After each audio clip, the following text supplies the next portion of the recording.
মা, তুমি কোথায় যাচ্ছ? আমাকে সাথে করে নিয়ে যাও না। আমার ঘরের মধ্যে একা একা থাকতে একদম ভালো লাগছে না। আমিও তোমার সাথে যেতে চাই। আমি একটু বাজারে যাচ্ছি রে মা। আর বাইরে যে রোদ পড়েছে, এই গরমের মধ্যে তুই কি করতে যাবি বল? তোকে যেতে হবে না, বাড়িতেই থাক। আর আমার কাছে বাড়তি কোনো টাকাও নেই যে আমি তোকে গেলে কোনো চকলেট বা কোনো খাবার কিনে দিতে পারবো না রে মা। আমি কিছু খেতে চাইবো না মা। তুমি শুধু আমাকে তোমার সাথে নিয়ে যাও, আর আমি তোমার সাথে গেলে আমার একটু ঘোরাও হয়ে যাবে। তুমি তো আমায় কখনো কোথাও ঘুরতে নিয়ে যাও না মা। এরপর মিনা তার মায়ের সাথে বাজারে যায়। তার মা যখন বাজার করছিল তখন মিনা পাশের দোকানের তরমুজের দিকে একধেয়ে তাকিয়ে তাকিয়ে দেখছিল। মা, ওই দেখো না, পাশের দোকানে কতগুলো তরমুজ দেখা যাচ্ছে। ওই তরমুজগুলো নিশ্চয়ই খেতে অনেক মজা হবে, তাই না মা? তুমি কি আমায় একটা তরমুজ কিনে দেবে মা? মিনা, এই জন্যই তো আমি তোকে আনতে চাইনি। আমি জানি তুই এসে এরকম বায়না ধরবি। আমার কাছে যা টাকা আছে সেগুলো দিয়ে তো বাজারই করতে পারবো না। আর একটা তরমুজের অনেক টাকা দাম মা। আমরা কিভাবে কিনে খাবো? আচ্ছা মা, তুমি আমাকে বলো তো, একটা তরমুজের দাম কয় টাকা? কেন রে মিনা, তুই তরমুজের দাম জিজ্ঞাসা করছিস কেন? তরমুজের দাম শুনে কি করবি? একটা তরমুজের দাম তো 200 টাকা। মা, আমি না কিছু টাকা জমিয়েছি। তুমি স্কুলে যাওয়ার সময় আমাকে যে কিছু করে টাকা দিতে, সেই টাকাগুলো না খেয়ে জমিয়েছি। কি বলছিস মিনা? তুই আবার টাকা জমিয়েছিস? তা কত টাকা জমিয়েছিস? তোমার বিশ্বাস হচ্ছে না তো? আচ্ছা ঠিক আছে, আমি নিয়ে আসছি, দাঁড়াও, দেখলেই বিশ্বাস করবে।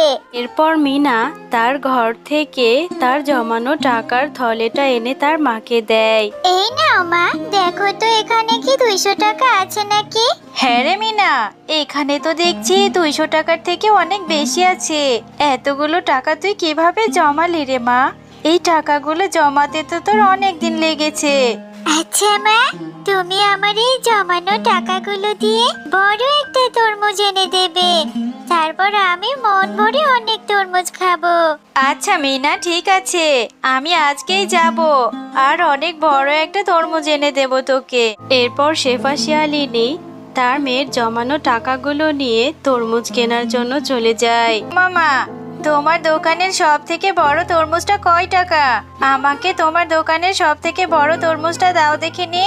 আমার মেয়েটা নিজে টাকা জমিয়েছে তরমুজ খাবে বলে। এরপর শেফা শিয়ালিনী বড় একটা তরমুজ তার মেয়ের জন্য কিনে নিয়ে যায়। আরে ওই তো দেখা যাচ্ছে শেফা শিয়ালিনী বড় একটা তরমুজ নিয়ে আসছে। এত টাকা কোথায় পেলো? কি রে শেফা, এই তরমুজ কোত্থেকে আনলি? আরে বাঘিনী মাম্মি যে, তরমুজটা বাজার থেকে কিনে নিয়ে এলাম, আমার মেয়ে খেতে চেয়েছে তাই। বাহ, কতদিন ধরে একটা তরমুজ খেতে ইচ্ছে করছে। এবার শেফাকে মিথ্যে কথা বলে ওর তরমুজটা আমি নিজেই খাবো। আরে শেফা দাঁড়া, যাচ্ছিস কোথায়? ঠিক তো দিব্যি খেয়ে দে ভালোই আছিস। তোর বৃদ্ধ মাটার কি খোঁজ খবর রাখিস?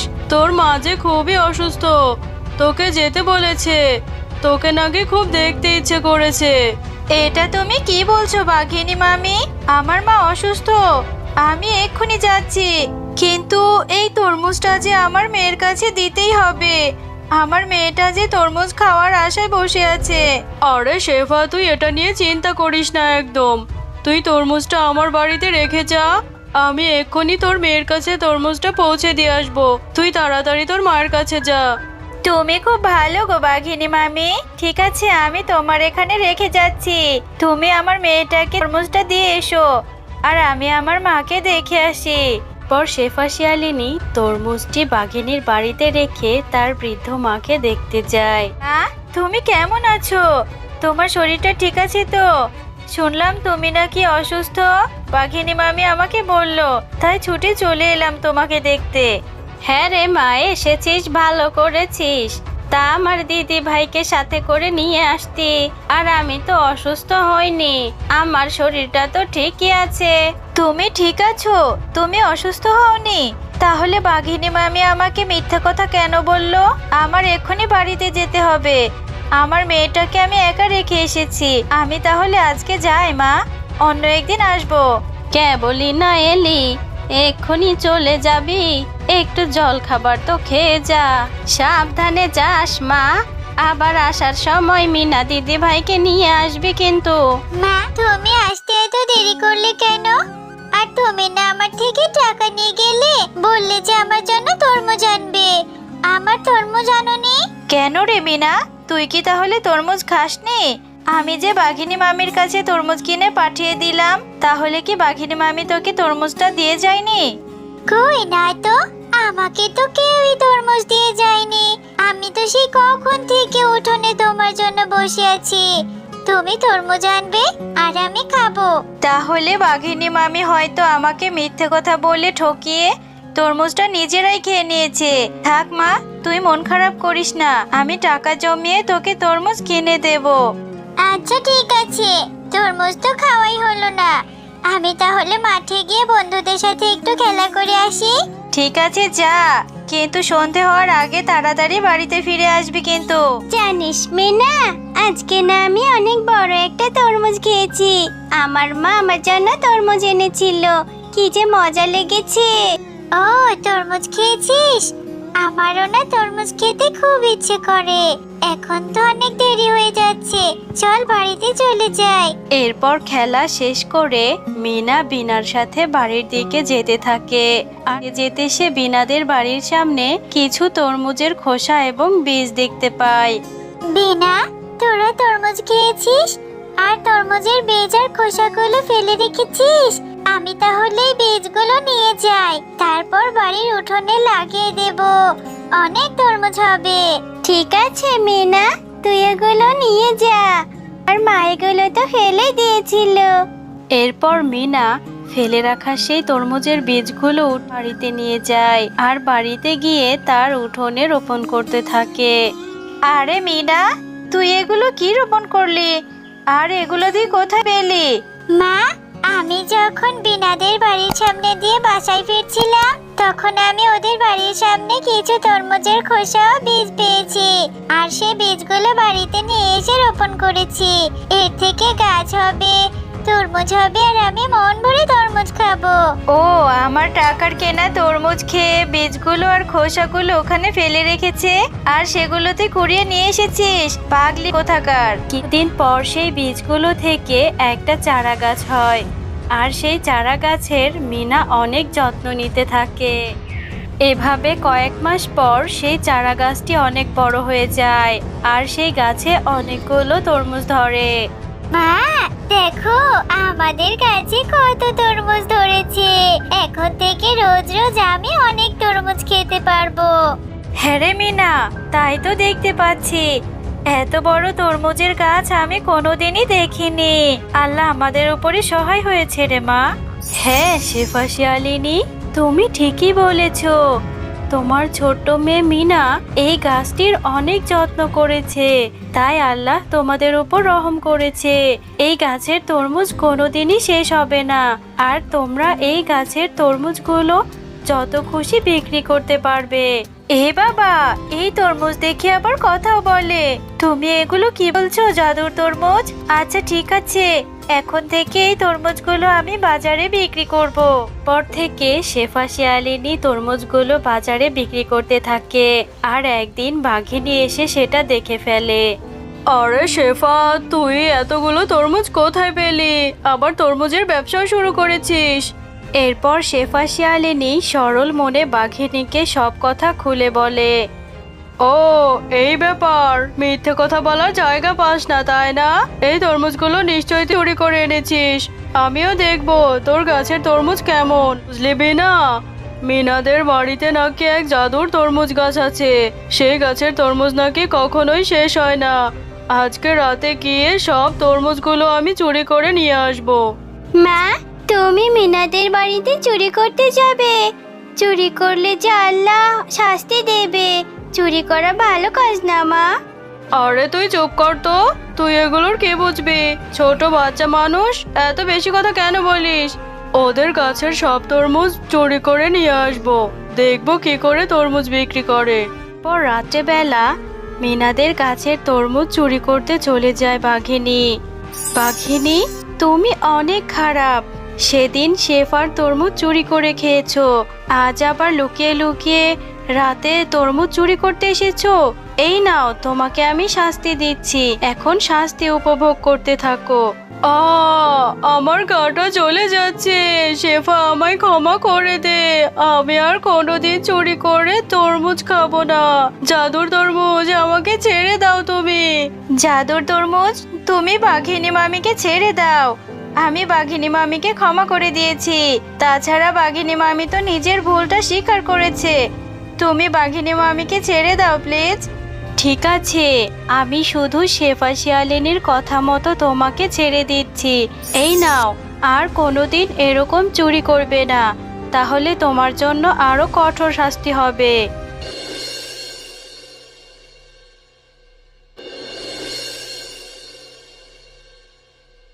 বিনা, আমি আর খেলতে পারবো না রে। আমার পায়ে না ভীষণ ব্যথা করছে। আমি বল খেলতে গিয়ে পায়ে চোট পেয়েছি। আজকে আর খেলা হবে না রে। পা নিয়ে যে বাড়িতেই যেতে পারবো না, ভীষণ ব্যথা করছে। আরে মিনা, তোর পা ব্যথা করছে? তুই তো জুতো পরিসনি, এই জন্যই তোর পা ব্যথা করেছে। দেখ, আমরা সবাই জুতো পরে খেলতে এসেছি, তুইও জুতো পরে খেলতে আসবি। কিন্তু বিনা, আমার তো কোনো জুতোই নেই। আমি জুতো কোথায় পাবো? আমি তো স্কুলে যাওয়ার মতো কোনো জুতো পাই না। আবার খেলার জন্য জুতো? আমার জুতো থাকলে আমিও জুতো পরে খেলতে আসতাম রে। ও, তাহলে তোর জুতো নেই? আমার তো অনেক জুতো আছে রে মিনা। তুই একদিন আমার বাড়িতে যাস, আমি তোকে আমার সুন্দর সুন্দর জুতোগুলো দেখাবো। ওখান থেকে তোকে একটা জুতোও দেবো। আচ্ছা ঠিক আছে বিনা, আমি এখন বাড়িতে যাই। আমি আবার কালকে তোর সাথে খেলা করতে চলে আসবো, আর তোদের বাড়িতে গিয়ে তোর সাথে জুতোগুলো দেখবো। বাবা, ও বাবা, আমাকে কি এক জোড়া জুতো কিনে দিবে? আমি আজকে খেলতে গিয়ে পায়ে ব্যথা পেয়েছি। বান্টি, চিকু, বিনা, ওদের সবারই কত সুন্দর সুন্দর জুতো আছে, আমারই শুধু জুতো নেই। একটা জুতো কিনে দাও না বাবা। মিনা, জুতো কেনা কি মুখের কথা যে বললেই হয়ে গেল? জুতো কিনতে অনেক টাকা লাগে মা। এখন আমাদের কাছে অত টাকা নেই। যখন টাকা হবে তখন জুতো কিনে দেব, আর ওদের সাথে বিকেলে খেলতে যেতে হবে না। আহ গিন্নি, তুমি আমার মেয়েটাকে এভাবে কেন বলছো? মিনা মা, তোমাকে আমি জুতো কিনে দেব। এখন তো বাবার কাছে বেশি টাকা নেই, যখন টাকা হবে তখন তোমাকে সুন্দর একটা জুতো কিনে দেব মা। বাবা, তুমি তো সবসময়ই বলো জুতো কিনে দিবে, জুতো কিনে দিবে, কিন্তু আমাকে জুতো কিনেই দাও না। এবার কিন্তু মিস করবে না, আমাকে তুমি সুন্দর একটা জুতো কিনে দিবে বাবা। আচ্ছা ঠিক আছে ঠিক আছে, জুতো কিনে দেবে। লেখাপড়ায় কোনো মনোযোগ নেই, শুধু খেলাধুলা করা। লেখাপড়ায় যদি ভালো রেজাল্ট করতে পারো তবে জুতো কিনে দেবে। মিনা, আমি পুকুর থেকে জল নিয়ে আসি মা। পুকুর থেকে জল এনে রান্না করতে হবে। তুই বাড়িতেই থাক, কোথাও কিন্তু যাবি না।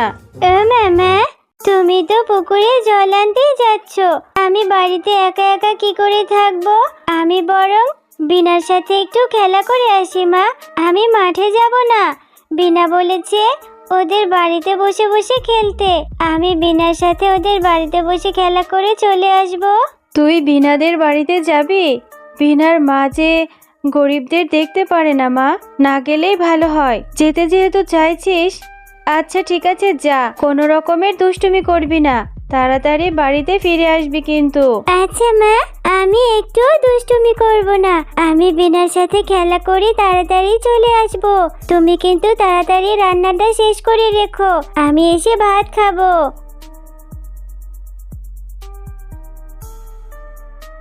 না, তোর কত সুন্দর সুন্দর খেলনা। আমার তোর সাথে এত খেলনা দিয়ে খেলতে অনেক ভালো লাগছে। তোর ওই লাল জুতোটা কত সুন্দর বিনা, ওই জুতোটা না আমার খুব ভালো লেগেছে। হ্যাঁ রে মিনা, আমার তো অনেক জুতো আছে, এই লাল জুতোটা তোর ভালো লেগেছে? এটা আমার সব থেকে ফেভারিট। ও তাই, আমারও না ওই জুতোটা খুব ভালো লেগেছে। জানিস বিনা, আমার বাবাকে বলেছি, আমার বাবা বলেছে আমাকে অনেক সুন্দর একটা জুতো কিনে দেবে। আমি পরীক্ষায় ফার্স্ট হলে এবার আমাকে অনেক সুন্দর জুতো কিনে দেবে। তাহলে তো ভালোই হবে, তোকে জুতো কিনে দিলে তুইও জুতো পরে খেলতে আসতে পারবি। আমার এই লাল জুতোটা কি তুই পরতে চাস? আয়, এই লাল জুতোটা তোকে পরিয়ে দি, এরপর এটা তোকে আমি দিয়ে দেব, তুই বাড়িতে নিয়ে যাস। আমার তো অনেক জুতো আছে। এরপর বিনা মিনাকে তার পছন্দের লাল জুতোটি পরিয়ে দিচ্ছিল। এমন সময় সেখানে বিনার মা বাঘিনী চলে আসে। আরে আরে বিনা, এটা কি করছিস তুই? এত দামি জুতো এই ছোট লোকের বাচ্চাটাকে পরিয়ে দিয়েছিস? ওর পায়ে কত নোংরা দেখেছিস? এই মিনা, তুই আমার বাড়িতে এসে আমার মেয়ের জুতো নিয়ে যাচ্ছিস? তোর তো সাহস কম না? মা, তুমি মিনাকে এরকম করে কেন বলছো? আমি ইচ্ছে করে মিনাকে আমার এই জুতোটা দিয়েছি। মিনার এই জুতোটা অনেক পছন্দ হয়েছে। জানো মা, মিনার কোনো জুতো নেই।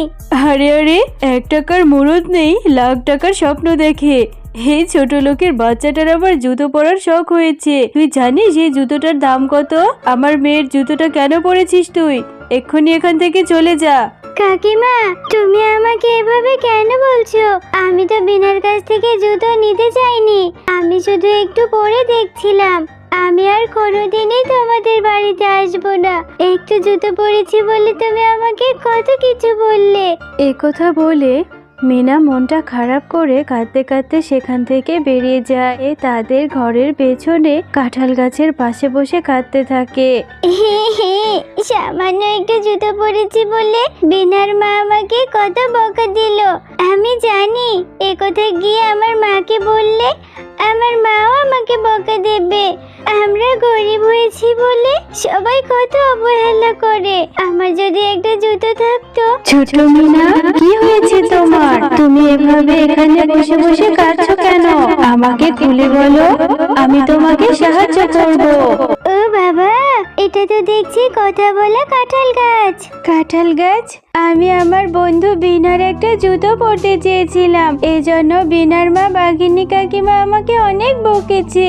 আমরা তো গরিব, এজন্য আমাদের নাকি ভালো জুতো পরতে নেই। আমার বাবাকে কবে থেকে বলছি একটা জুতো কিনে দিতে, তাও কিনে দিচ্ছে না। ও, এই ব্যাপার। তুমি অনেক ভালো মেয়ে, তুমি চিন্তা করো না, আমি তোমাকে অনেক জুতো দেব। এই নাও, আমি জাদু করে এই কাঁঠাল গাছে অনেক জুতো এনে দিয়েছি।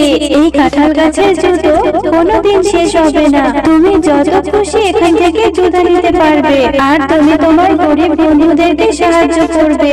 এই গাছের জুতো তোমরা বিক্রিও করতে পারবে। ও বাবা, কত সুন্দর সুন্দর জুতো। এত সুন্দর জুতো আমি কোনোদিন দেখিনি। জাদুর কাঁঠাল গাছ, তোমাকে অনেক ধন্যবাদ। আমি এখনই গিয়ে আমার মাকে ডেকে নিয়ে আসি, মা দেখলে ভীষণ খুশি হয়ে যাবে। ও মা, কোথায় গেলে তুমি? তাড়াতাড়ি এদিকে আসো মা। কি হয়েছে রে মিনা, এভাবে ডাকছিস কেন? আর সেই কখন গিয়েছিস খেলতে, এখন তোর বাড়িতে ফেরার সময় হলো। তোকে না বলেছি তাড়াতাড়ি চলে আসবি? আমি সেই কখন রান্না করে রেখেছি, গিয়ে খেতে বস যা। হ্যাঁ মা, খাবো খাবো, আগে তুমি আমার সাথে চলো। আমাদের ঘরের পেছনে দেখবে কি হয়েছে। আমাদের কাঁঠাল গাছটা তো জাদুর কাঁঠাল গাছ। ওই জাদুর কাঁঠাল গাছ আমাকে অনেকগুলো জুতো দিয়েছে। আমাদের জাদুর কাঁঠাল গাছে অনেক জুতো হয়েছে, চলো মা, দেখবে। আরে মিনা, কি বলছিস? তোর মাথা টাথা খারাপ হয়েছে নাকি? কাঁঠাল গাছ আবার জাদুর কাঁঠাল গাছ হয় নাকি?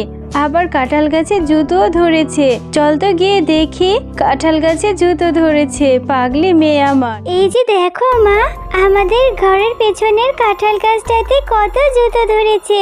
তুমি আমার কথা বিশ্বাসই করতে চাওনি, এবার দেখলে তো। এই সুন্দর সুন্দর জুতোগুলো আমি এখন থেকে পরবো।